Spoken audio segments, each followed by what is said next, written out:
नमस्कार, बहुत स्वागत है आपका। हार हो जाती है अगर मान लिया जाए, जीत हो जाती है अगर ठान लिया जाए। रायगढ़ में हम पहुंच गए हैं, जहां खुद मुख्यमंत्री विष्णुदेव साय जहां से आते हैं, इस लोकसभा सीट में हम पहुंच गए हैं। मंच सज चुका है, जनता पहुंच चुकी है। जोरदार तालियां हो जाए एक बार, सभी से निवेदन है। आज हम बात करेंगे यहां मुद्दों पर कि आखिर किन मुद्दों को लेकर जनता निकलने वाली है 7 तारीख को महामतदान करने। मंच पर आए तमाम अतिथियों का आपसे स्वागत कराना चाहता हूं, परिचय कराना चाहता हूं। जोरदार तालियों के साथ स्वागत करिएगा। संजय देवांगन जी, प्रवक्ता कांग्रेस का पक्ष रखने के लिए हमारे बीच हैं। इसी के साथ राधे श्याम शर्मा जी हमारे साथ, सामाजिक कार्यकर्ता हैं आप। और जतिन साव जी हैं, बीजेपी नेता, आपका भी बहुत बहुत स्वागत है। डॉक्टर मेनका सिंह बनाम राधे श्याम राठिया की लड़ाई है इधर, और तमाम मुद्दों को लेकर यहां की जनता तैयार है 7 तारीख को महामतदान करने के लिए। और चौथा, जिसका मैं स्वागत करना चाहूंगा, आप सभी का स्वागत करना चाहूंगा, जोरदार तालियां आप सभी के लिए हो जाएं।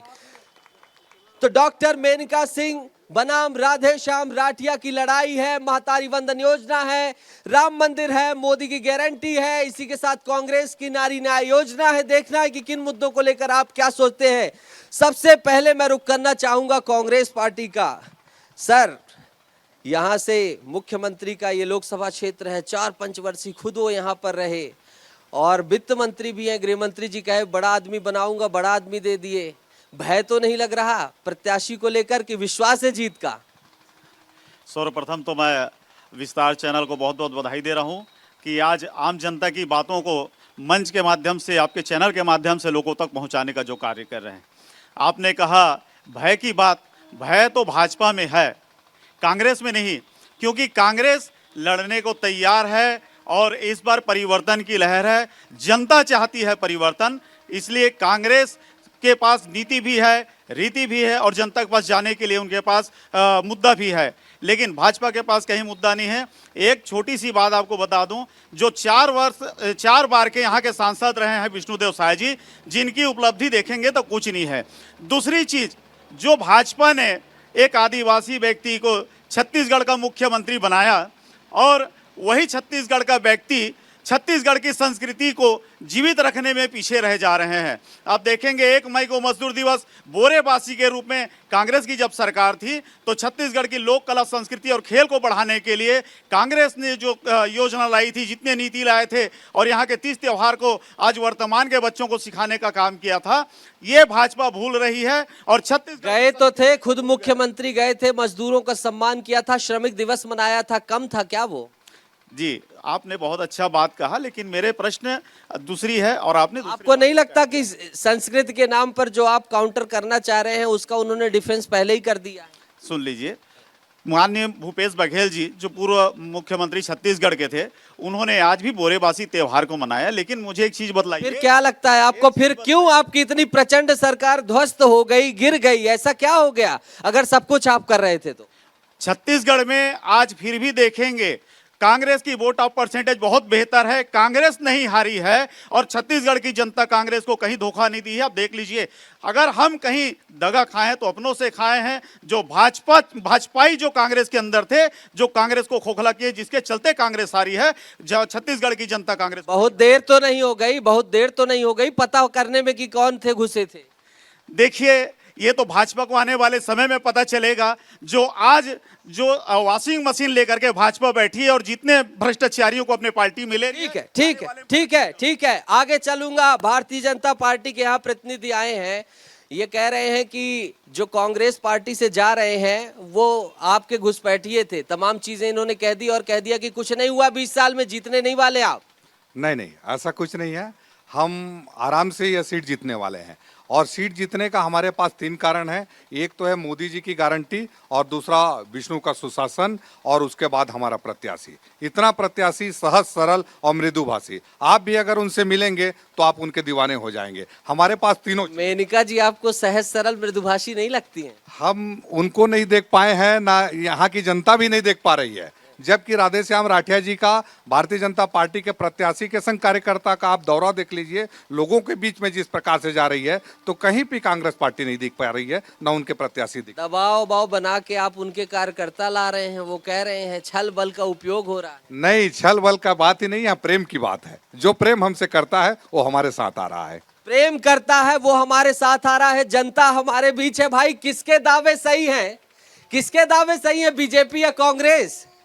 आवाज नहीं आ रही है, जनता लगता है कंफ्यूजन में है, और इस कंफ्यूजन को दूर करने के लिए आपसे ही बात करना पड़ेगा। आप बताइए किसकी जीत हो रही है, क्या मुद्दे हैं यहाँ पर, क्या विकास को लेकर बातें चल रही?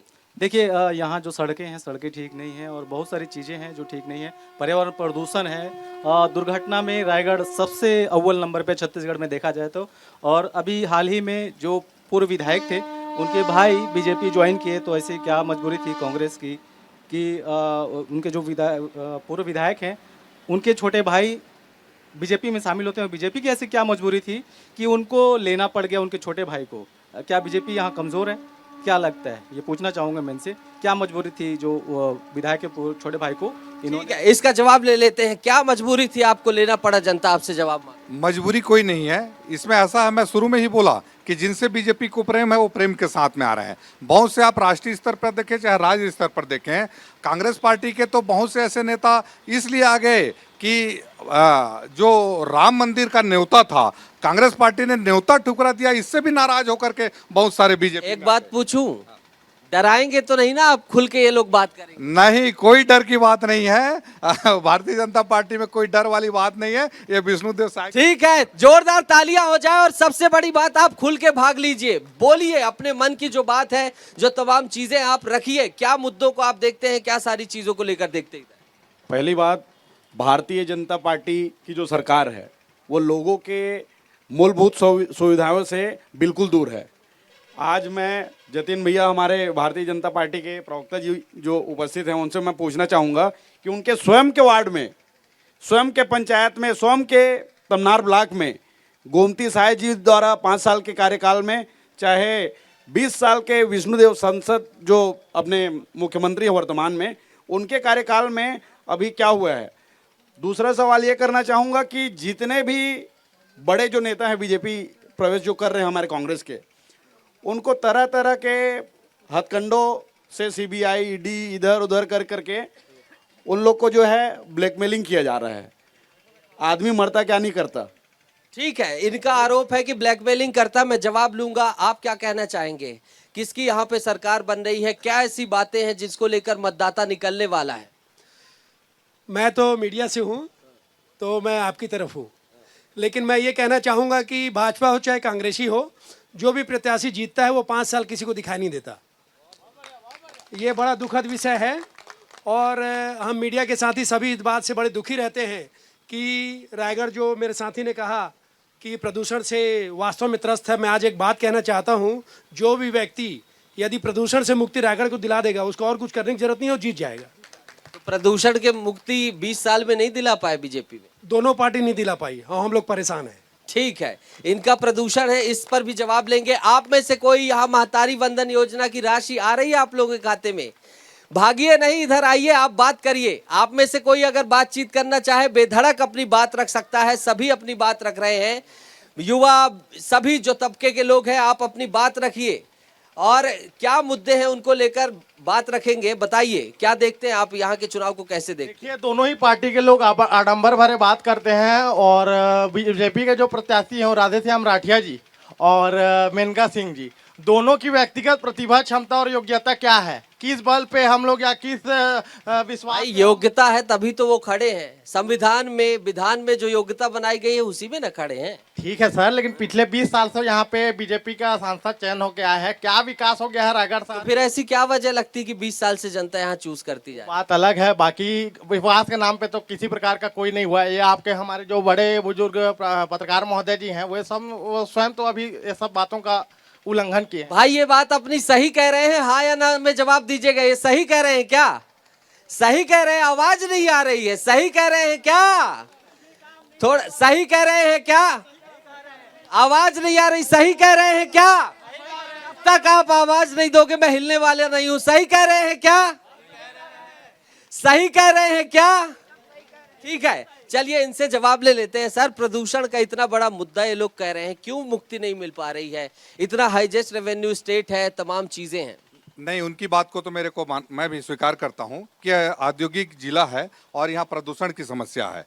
लेकिन आप देखिए कि जैसे पिछले जो सरकार थी माननीय भूपेश बघेल जी की, उनके समय में इन पर कोई खास विचार नहीं हुआ, ना ही सड़कों पर विचार हुआ, ना उद्योग पर विचार हुआ। और विशेष करके जो हमारा ये इधर का क्षेत्र है उसमें बहुत सारे माइनिंग और उद्योग हैं, वहाँ पे प्रदूषण की तो बहुत भारी समस्या है। लेकिन मैं एक चीज़, ये अच्छी बात है कि माननीय हमारे प्रदेश के वित्त मंत्री और हमारे रायगढ़ के विधायक माननीय ओपी चौधरी जी, इन्होंने पहले ही बजट में विकास के बहुत सारे कार्य लिए हैं। अभी ये शुरुआत ही है, 3 महीना हुआ है मान के चलिए सरकार को, और उसके बाद लोकसभा चुनाव है। तो एक जो कहा गया था कि ओपी है, उम्मीद है हमको, बिल्कुल पूरे जनता को उम्मीद है और यहाँ विकास के कार्य होंगे। ठीक है, हमारे पास यहाँ तटस्थ राय के लिए सामाजिक कार्यकर्ता मौजूद हैं। सर, जनता ने अपनी बात रखी, बीजेपी पर जनता भरोसा जताए जा रही है, फिर भी क्या समस्या से उन्मुक्ति नहीं मिल रही है कि कुछ और चल रहा है? और इस बार के चुनाव को कैसे देख रहे हैं? देखिए, ये लोकतंत्र है और लोकतांत्रिक जो संवैधानिक प्रक्रिया है और जो पार्टियों ने अपना बाइलाज बना रखा है, नियम बना रखा है कि कैसे प्रत्याशी का चयन होना चाहिए। तो हमारे देश में जो राजनीतिक दलें हैं, जो बड़ी पार्टियां हैं, वो जो टिकट वितरण होता है वहाँ वो अपने नियमों का वो पालन नहीं करते। और जो सबसे कमज़ोर गुलाम व्यक्ति होता है, जो उनके आला कमान के निर्देशों का पालन करे, वही इन दलों का। ठीक है, हम अगर चुनाव की बात करें, आप तो यहाँ लंबे समय से रह रहे हैं, पिछले 20 साल के विकास को आप किस तरह से देख रहे हैं? अभी जो मौजूदा सरकार आई वो किस तरह से बदलाव आप देख रहे हैं, और आने वाला चुनाव किस तरह देख रहे हैं? ये देखिए, छत्तीसगढ़ विभाजन हुए अब 24 वर्ष हो रहा है। 24 वर्ष में 8 वर्ष कांग्रेस को समय दिया गया, 15 वर्ष बीजेपी को। यहाँ जो विकास हुआ है, मृत्यु का विकास हुआ है। यहाँ मौतें हुई हैं, और मौत में हम जो शहादत दे रहे हैं अंधाधुंध औद्योगिकरण का, वो देश में सबसे हम आगे। नहीं तो औद्योगिकरण भी तो जरूरी है, बिना उसके रोजी रोटी कैसे चलेगी, विकास कैसे होगा? औद्योगिकरण जरूरी है, लेकिन संवैधानिक स्तर पर जो उसके मापदंड हैं, हम 20 साल पहले यहाँ रेड जोन को क्रॉस कर गए हैं, उसके नियंत्रण के उपाय नहीं है। अब जैसे हमारे भाई साहब ने ये बात क्यों नहीं रख रहे हैं भाई साहब? देखिए, दोनों राजनीतिक दलें को संचालित करने वाले उद्योगपति हैं कि ये, अब कोई भी राजनीतिक दल ये खुल करके नहीं बोल सकता कि हम क्यों नहीं कर रहे हैं। अब यहाँ जैसे यहाँ के मंत्री, हमारे स्थानीय मंत्री हैं कि ये ओपी चौधरी जी 5 वर्ष विपक्ष में रहे ना, उनके मुंह से प्रदूषण का प नहीं निकला। क्यों नहीं निकला? वो तो आईएएस हैं, संविधान को जानते हैं। तो गुलाम व्यक्ति जो है वो कुछ नहीं कर सकता। लोगों में भ्रम है कि हम वोट दे रहे हैं, जिता रहे हैं, कोई वोट नहीं। लोकतंत्र की हिमायत हम करेंगे और वोट आपको जरूर देना चाहिए। 7 तारीख को आप निकालिए। क्या आपको इससे सुदृढ़ व्यवस्था भी कुछ और दिखाई देती है क्या? मेरी बात, आप पत्रकार बंधु लोग हैं, सब सम्मानित हैं। इस देश में 19 लाख से ऊपर ईवीएम मशीन 4 साल से गायब है।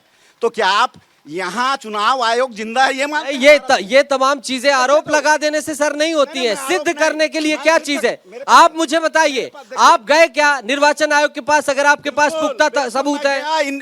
मैं विधानसभा प्रत्याशी रहा हूँ, अब भारत के मुख्य निर्वाचन आयुक्त को प्रोटेस्ट किया हूं और उसका पुतला दहन सरेआम किया हूं। नहीं तो पुतला दहन करना आसान है सर, पुतला दहन करना आसान है, आसान नहीं है। लेकिन चुनाव में अगर आपको जनमत नहीं मिल रहा तो आप व्यवस्था को थोड़ी ना इग्नोर कर सकते। संवैधानिक पद है और निर्वाचन आयोग में ऐसा कोई ऐसा काम नहीं है जिससे कानून की प्रक्रिया में निर्वाचन हो।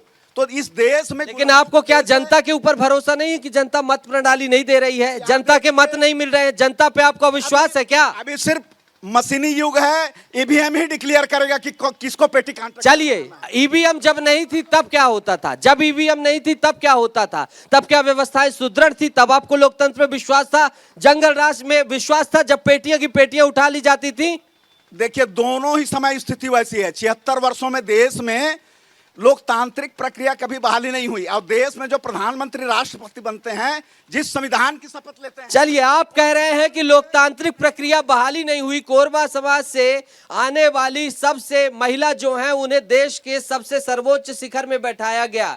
शोषित वंचित पीड़ित वर्ग से आने वाले सीएम विष्णुदेव साय जो है उनको सीएम बनाया गया। अब इससे बड़ा क्या व्यवस्था चाहिए? क्या हमें राजशाही की तरफ प्रवेश करना चाहिए? बहरहाल लोकतंत्र की यही खूबसूरती है कि आपको अपनी बात रखने का अधिकार है। 1,000 रुपए महिलाओं के खाते में आ रहे हैं, कैसे काउंटर करेंगे? आप 8,500 देने की बात कर रहे हैं, लेकिन खाते में आ गया, 1 तारीख को फिर डल गया। नहीं लग रहा कि मामला गड़बड़ा जाएगा? सर्वप्रथम तो इस बात को आप समझ लीजिए कि छत्तीसगढ़ में भाजपा की सरकार बने 5 महीने हो गए और मात्र 3 किस्त आए हैं। इनको तो 5 किस्त डाल देनी थी अगर देना था तो। ये लोकसभा चुनाव में वोट पाने के लिए 1 तारीख को पैसा डाल रहे हैं, जबकि खुद घोषणा की क्या कर देते? योजना बनने के बाद ही इंप्लीमेंट कर देते क्या? आपको क्या लगता है? सरकार बनी उससे पहले पूर्ववर्ती योजना को लागू कर देते। योजना बनने के बाद से तो लगातार आ रही है ना। आप मेरी बातों को पूरा जनता तक पहुंचने दें, उसके बाद फिर आप वापस। मिसलीड नहीं करने दूंगा सर, मैं मिसकम्युनिकेशन नहीं होने दूंगा। लीड की बात नहीं, जो सत्यता है उसको आप जाने दीजिए बात को। आप जिस बात को बोल रहे हैं, मैं बोलता हूं इम्प्लीमेंट की बात है। आप बतला दीजिए, छत्तीसगढ़ में कांग्रेस की गवर्नमेंट बनी थी, उन्होंने कर्ज माफी की बात की थी, 2 घंटे में माफ कर दिए, किए कि नहीं किए? इसी प्रकार से 5 महीने में आपने तो शराबबंदी की भी बात की थी साहब, किए क्या? शराबबंदी हुई है? बहुत अच्छी प्रश्न है, इसका उत्तर आप ही दे दें तो बेहतर होगा। चलिए, कांग्रेस में शराबबंदी की बात कही थी, शराबबंदी को लेकर के भाजपा ने छाती पीट पीट करके, आंसू बहा बहा करके छत्तीसगढ़ की माताओं के हित में बात कही थी। क्या छत्तीसगढ़ में भाजपा की शासन बनने के बाद क्या शराब अमृत हो गई? आज शराब की कीमत बढ़ गई।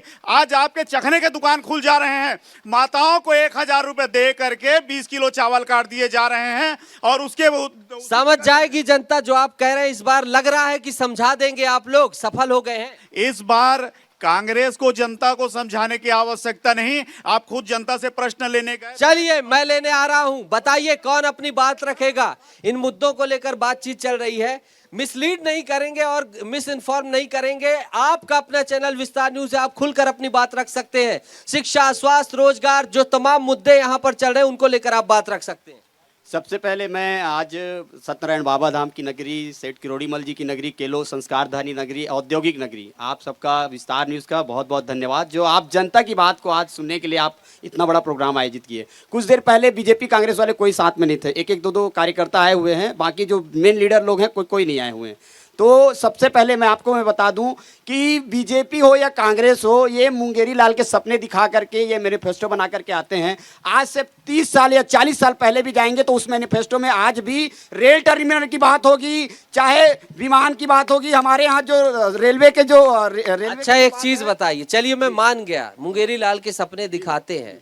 आप भी किसी दल से जुड़े होंगे या किसी को सपोर्ट करते होंगे या नॉन पॉलिटिकल हैं, तो क्यों नहीं आप उतर जाते हैं, जनता के बीच जनमत मांगने निकल जाते हैं? क्या आपको इन्होंने बांध लिया है क्या? मैं आपको बता दूं कि हमने जब रायगढ़ की जनता जान रही है कि हमने रोड में उतर करके आंदोलन किया है, धरना किया है। आज रेलवे की जो लोकल ट्रेनें को रोक करके जो आज मालगाड़ी जो धड़ल्ले से चलाई जा रही है, उसके लिए हमने धरना दिया। हमने जो है, आप जो रायगढ़ में जो आप जो अभी रायपुर में जाकर के हमको हवाई जहाज मिल रहा था, वो आज रायगढ़ को जो हवाई जहाज मिलना था वो चले गया झारसुगुड़ा। आप शिक्षा की बात करेंगे तो शिक्षा की स्तर इतना ज्यादा गिराया गया है कि यहाँ छत्तीसगढ़। अब तो आपके यहाँ से वित्त मंत्री है, उनके पास बात रखने जाते हैं आप? मैं आपको बता दूं कि वित्त मंत्री जी अच्छा काम कर रहे हैं, वो अपने स्तर में 3 महीना देख लीजिए, दिल की बात जो निकल आई व्यवस्थाओं को लेकर। मैं आपको बता दूं कि 8वीं तक जनरल प्रमोशन किया जा रहा है। 8वीं तक जनरल प्रमोशन करने का कारण क्या है? हमारे छत्तीसगढ़ में मुकेश भैया दिखाते जाइएगा, भैया के दिल की बात खुल गई है। व्यवस्थाओं पर सवाल उठाते उठाते ओपीजी की तारीफ की काम किया जा रहा है। तो मैं चाहूंगा हमारे माननीय ओपी चौधरी जी से कि 8वीं तक जो परीक्षा में जनरल प्रमोशन किया जा रहा है उसको तत्काल बंद करें। और दूसरा, ठीक है, ओपी जी से निवेदन है कि आपके इधर चहेते हैं, जरा देख लीजिए और इनकी दरख्वास्त भी सुन लीजिएगा। बहरहाल, आप में से कोई अपनी बात रखना चाहे? दादा, आप वरिष्ठ हैं, यहाँ लंबे समय से यहाँ पर देख रहे हैं यहाँ की सियासत को, सभी चीजों को, क्या कहना चाहेंगे? मैं सर अभी आया हूँ, पहले मैं सुन तो लूँ कि हमारे जो माननीय महोदय लोग हैं। आपको सुनने की जरूरत नहीं है। क्या हवा चल रही है, क्या बयार चल रही है, जरा बता तो दीजिए। देखिए, अभी जो है सिर्फ एक चीज है कि भी प्रधानमंत्री का चुनाव है, बस जनता से यही अपील है। ये मत देखिए कि भी कौन प्रत्याशी का, हमको नरेंद्र मोदी को जिताना है। ये ले दादा ऑब्जर्वेशन की बात कर रहे थे, लेकिन फिल्टर क्लियर है। आप में से अपनी अपनी बात रखिए, खुल के बात रखिए। जी बताइए। मैं संजय भाई के अभी वक्तव्य को सुना, और वो जो महतारी वंदन को लेकर विधवा विलाप कर रहे थे, मुझे लगता है उनको अपना कार्यकाल भूल गए हैं। युवाओं को उन्होंने कुछ राशि देने की बात की थी, पूरा साढ़े चार साल गुजर गया सरकार का, और अंतिम जाते जाते सरकार भी इन्होंने युवाओं को कुछ राशि देने की कोशिश की, जो कि नाकामयाब रहे। कह तो रहे हैं कि आप लोग झूठ कर देते हैं, कपट कर देते हैं, चाल चरित्र दोहरा है, सब ऐसा करके आप सत्ता पा जाते हैं। अभी इनके जितने प्रत्याशी 11 आए हैं प्रदेश में, इनको पूछिए कि तिनका तिनका कुनबा जोड़कर तो ये बना पाए हैं, कहीं कहीं से और कहीं कहीं से। तो पहले तो ये अपने खुद को देख लें। आज ही रायबरेली से राहुल गांधी जी ने नामांकन भरा है, वो खुद छोड़ छोड़ कर रण को जाते हैं और दूसरे की बात करते हैं। ठीक है, तो महतारी वंदन योजना तमाम मुद्दों को लेकर हुई, लोकतांत्रिक व्यवस्थाओं तक की बात हो गई। मेरे स्टेट हेड मृगेंद्र पांडे जी हैं, कैसे देख रहे हैं आप? जनता भी अपनी बात रख रही है, क्या समस्याएं देख रहे हैं? बीजेपी कांग्रेस सब ने अपना पक्ष रख दिया। देखिए, बीजेपी कांग्रेस ने अपना पक्ष रखा है। जनता का मेन मुद्दा यहाँ प्रदूषण जो खुलकर अभी सामने है, कई लोगों ने कहा। इसके साथ ही डेवलपमेंट जो होना चाहिए, जैसे एयरपोर्ट का विकास, ये सारी चीज़ें हैं। हालांकि ये चीज़ें सेंट्रल गवर्नमेंट ही डिसाइड करती हैं, तो उस लिहाज से जो मतदाता हैं उस लिहाज से चुनने जा रहे हैं अपनी सरकार। बहुत सारे लोगों ने कहा, वरिष्ठ जन ने कहा कि हम प्रधानमंत्री चुनने जा रहे हैं, नरेंद्र मोदी को चुनने जा रहे हैं। तो एक बड़ा मैंडेट, बड़ा जनादेश इस तरह का है कि वो प्रधानमंत्री चुनने जा रहे हैं, सांसद नहीं। अभी फिलहाल उनकी जो बातें हैं वो प्रधानमंत्री तक हैं। जी, प्रधानमंत्री चुनने की बात हो रही है। बीजेपी कांग्रेस भी अपनी ताकत झोंक रहे हैं। यहाँ वरिष्ठ पत्रकार वर्ग है और इनके ये एक बार रुक करते हैं। क्या लगता है कि अब मंत्री मिल गए, मुख्यमंत्री मिल गए, तो अब प्रदूषण से उन्मुक्ति मिल सकती है? अभी तक तो नहीं मिला। लोकसभा चुनाव के बाद आने वाले समय में विकासधारी एजेंडा है, मोदी की गारंटी चल रही है। मोदी की गारंटी तो पिछले 10 साल से लोग देख रहे हैं, कोई गारंटी पूरा नहीं होता है। जहाँ तक स्थानीय लेवल पे प्रदूषण की बात है, किसी भी दल के पास क्या मैकेनिज्म है कि वो प्रदूषण ख़त्म कर देंगे? इंडस्ट्री बंद हो जाएगी, या इंडस्ट्री में जो ईएसपी चालू नहीं हो रहा है वो ईएसपी चालू करवा देंगे? कांग्रेस हो या भाजपा, किसी में हिम्मत नहीं है कि उद्योगपतियों के खिलाफ कोई कार्रवाई कर सके। ठीक है दादा, आप क्या कहना चाहेंगे? अंतिम 5 मिनट की दौर की वार्ता है, प्लीज आप अपनी बात रखेंगे। पहले तो मैं ये स्पष्ट कर दूं कि यह प्रधानमंत्री का चुनाव नहीं है, जनता अपना सांसद चुनेगी। कोई हमारे भारत में प्रेसिडेंशियल इलेक्शन नहीं है। मृगेंद्र भाई को भी मालूम होना चाहिए कि प्रधानमंत्री का चुनाव नहीं होता है। नहीं, मृगेंद्र सर का कहना ये था कि उनका कहना यह है कि प्रधानमंत्री चुनने के लिए लोग मनोवैज्ञानिक प्रणाली, मैकेनिज्म को लेकर बात नहीं कर। गलत धारणा फैलाई जा रही है कि आप प्रधानमंत्री का चुनाव कर रहे हैं, आप अपने संसद का चुनाव कर रहे हैं। अगर आज मैं संसद को वोट दूंगा तो मैं उससे अपनी तकलीफ और दुख को कह सकूंगा। मैं प्रधानमंत्री के पास अपनी बात कहने के लिए नहीं जा पाऊंगा। वो हमारा प्रतिनिधि बनेगा, हम उसको वोट दे रहे हैं, हम उससे अपने पानी। तो यहाँ के प्रतिनिधियों को कैसे देख रहे हैं आप? हम सबको समान दृष्टि से देखते हैं। सबसे बड़ी बात यह है कि इस समय महंगाई, बेरोजगारी, भ्रष्टाचार, इलेक्टोरल बॉन्ड, ये सबसे बड़े मुद्दे हैं। इन मुद्दों को भटकाने के लिए नाना प्रकार के दूसरी तरफ से जाया जा रहा है। झूठ की राजनीति हो रही है, चाहे वो कांग्रेस करे चाहे भाजपा करे। ऐसे में हम मीडिया वालों का सबसे बड़ा कर्तव्य है कि झूठ का भंडाफोड़ करें और सच से जनता को अवगत कराएं। ठीक है, ठीक है। तो जनता की बात जनता से ही रखते हैं। दीदी आप हैं, आप कैसे देख रही हैं सरकार महिलाओं के लिए कैसे काम कर रही है? इधर महिलाओं की सुरक्षा की क्या स्थिति है, तमाम चीजों को लेकर? मैं मीडिया से हूँ। मैं ये बोलना चाहूँगी कि कांग्रेस की सरकार हो या बीजेपी की सरकार हो, जो आपने अब तक सुना कि प्रदूषण और सड़क, ये 2 मुद्दे हैं जो रायगढ़ ज़िले से गहरे ताल्लुक रखते हैं। तो अगर हम सड़क की बात करें तो शासनकाल चाहे बीजेपी का हो या कांग्रेस का हो, सड़क निर्माण के लिए, उसके जीर्णोद्धार के लिए राशि आवंटित जरूर होती है, लेकिन राशि फंड आवंटित करने के बाद जो जनप्रतिनिधि है वो इतिश्री कर लेते हैं और वो जो राशि है वो भ्रष्टाचार की भेंट चढ़ती है। इसीलिए जो सड़कें हैं वो पर्याप्त समय तक न टिक पाती हैं न चल पाती हैं। महिलाओं को लेकर मूल प्रश्न में आ जाते हैं। समस्या महिलाओं के लिए आप इस सरकार को कैसे देखते हैं? केंद्र सरकार को आप कैसे देखते हैं? रायगढ़ के सांसद को कैसे देखते हैं? महिलाओं के लिए वर्तमान में एक ही जो अहम मुद्दा जो चल रहा है, महतारी वंदन योजना, और मैं इस योजना को अच्छे तरीके से ही लूँगी मैं, क्योंकि कहीं ना कहीं जो निम्न वर्ग की महिलाएं हैं, जो उस श्रेणी की है, उनके लिए 1000 भी बहुत मायने रखते हैं। ठीक है, ठीक है। हमारे पास है, अब अंतिम दौर की बातचीत करते हैं। सर, आपका लास्ट कॉल, क्या लगता है महतारी वंदन योजना, मोदी की गारंटी, इन सब का मुकाबला कर पाएंगे? और मुकाबला कर पाएंगे तो आपका क्या एजेंडा है, कौन चीजें आपकी जिससे मुकाबला? जी बिल्कुल, सर्वप्रथम तो आपसे निवेदन है कि मेरी बात को पूरी होने दें, फिर अगला प्रश्न। सर, अंतिम दौर की बातचीत है, जल्दी जल्दी में कर। बिल्कुल जल्दी करेंगे। सर्वप्रथम अभी हमारे सुरेंद्र भाई नीचे से बोल रहे थे कि युवाओं की बात को लेकर के कांग्रेस ने धोखा दिया है।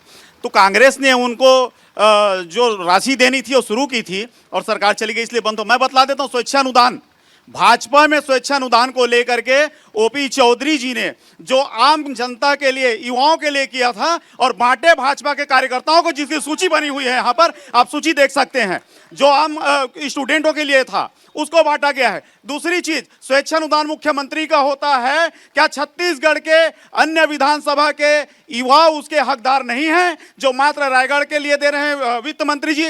इसलिए छत्तीसगढ़ के युवाओं के साथ वो दगा कर रहे हैं।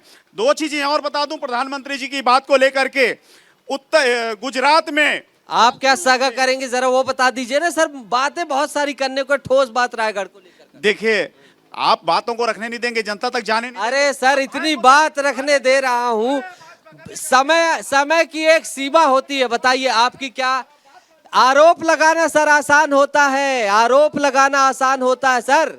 चलिए, आप अपनी अंतिम दौर की बातचीत रखिए। संजय भैया ने कहा कि ये जो महतारी वंदन का 3 महीने का क्यों आया, 5 महीने का क्यों, मैं बताना चाह रहा हूं कि उन्होंने तो स्वयं 500 रुपए का घोषणा किया था। उनके घोषणा पत्र को झूठा स्वयं कांग्रेस पार्टी ने किया, ये भारतीय जनता पार्टी ने नहीं किया। ये तो भारतीय जनता पार्टी की सरकार है जो लगातार दे रही है। और विष्णुदेव साय जी का हमारे रायगढ़ जिले में दौरा हुआ था, उन्होंने स्पष्ट कहा है कि महतारियों के सम्मान के लिए हमारी सरकार जब तक है ये लगातार रहेगी। महतारी, ठीक है सर, आप अंतिम दौर की बातचीत, अंतिम आपका रायगढ़ में लोकतंत्र है और मतदान की भी अपील कर दीजिएगा।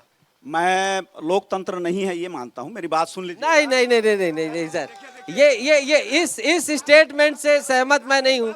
मैं आपकी बात रखूंगा लेकिन आपकी इस लाइन से नहीं, आप इस तरह नहीं। अगर मैं ये दावा करता हूँ कि प्रधानमंत्री नरेंद्र मोदी जी संविधान को कभी पढ़े हों तो वो नहीं, ये खुद को सिर्फ बुद्धिमान मानना और दूसरों को बेवकूफ मानना, ये सबसे गलत चीज है।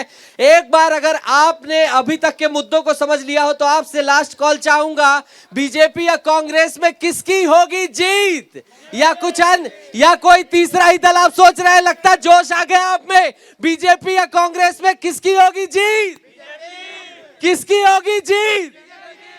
तमाम जगहों पर जो मुद्दा चल रहा है वो सब कुछ आपने सुन लिया। और रायगढ़ की जनता क्या सोचती है, आज मूल जनता की आवाज सुनाई है, उसके मुद्दे सुनाए हैं। दोनों ही दलों ने अपने दावे और वादे भी रखे हैं। तो विस्तार न्यूज के लोक सभा को देखकर आप समझ ही गए होंगे कि क्या कुछ यहाँ रायगढ़ में चल रहा है, क्या कुछ मुद्दे हैं। सभी ने अपनी बात रखी। दीजिए इजाजत, कैमरामैन मुकेश के साथ नितेश गर्ग, रायगढ़, विस्तार न्यूज। नमस्कार।